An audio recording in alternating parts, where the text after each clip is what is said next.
Nerd Reactor, roll out. What's up, Reactorites? John here, and it's time to check out Netflix's The Umbrella Academy. So yeah, the show is based on the comic of the same name by Gerard Way, who's the lead singer of My Chemical Romance, and also by artist Gabriel Ba. And it's a dysfunctional family living together, and so it's kind of like the X-Men, or Doom Patrol. Something's gonna happen, apocalyptic event. They have to come together, figure out how to stop it. And so the Netflix show, there are 10 episodes. Each episode is 1 hour long. So I've read the comic. I read the first volume, and I also read the second one, which is The Umbrella Academy Dallas.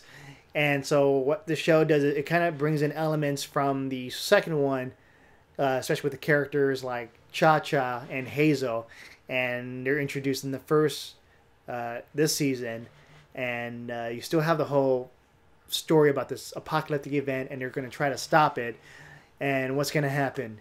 The show, it's for fans of the comic book, the show really captures like the characters while actually diving deeper into who they are. So the characters are more fleshed out, because in the comics, they're right there. You don't really get to know them because of you don't get enough of the character development, and this show has it. And the character development, it's actually done, I think it's done really well, where you actually care for, some of the characters. Some of the characters can be assholes, but then later on, you kind of, you get to see like a lighter side of them, and you're like rooting for them. Like, come on, let's have this family come together and do their thing and stop the world from ending. I love all these characters. So you have Ellen Page, who plays Vanya, and she's really good with the violin, but she doesn't have powers. And so that's an issue with the other team, because you have the dad, who is trying to collect all these special kids with powers. Some kind of event where women from all over the world suddenly became pregnant, and they had no signs of being pregnant. And so their stomach just gets big, and plop, out comes the baby. And these babies that come out, they have special powers. But most of them didn't survive. And so what field we have, they become the Umbrella Academy. And the dad, the foster dad, comes and brings them all together and tries to train them for, to fight crime. Family dynamic, it's estranged, and, it's kind of like all these... It's like X-Men, Ninja Turtles, where you have characters always fighting each other. Cyclops and Wolverine butting heads, because Cyclops is the leader and Wolverine's like the rebel. And, Leonardo's the leader, Raphael's the rebel. And so here you have Luther, who's the leader, who's very strong. And then the rebel would be Diego, and he's really good at throwing knives.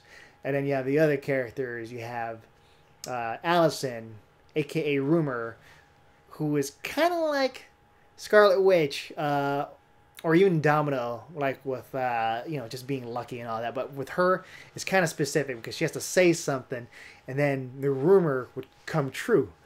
And then you have Klaus. He is a guy who can talk to the dead. And then you have number 5. Number 5 really has no name. The name is number 5, and he can time travel. But yeah, so all these characters, number 5 reveals to the whole family, like, hey, the world's gonna end, and we got to do something about it. But yeah, these characters, each character really gets to shine. They really have like extended, a lot of screen time. And so they all have their purpose, and when you're watching them, you're actually rooting for them. You actually understand where they're coming from. Even with characters like Vanya, like you're really...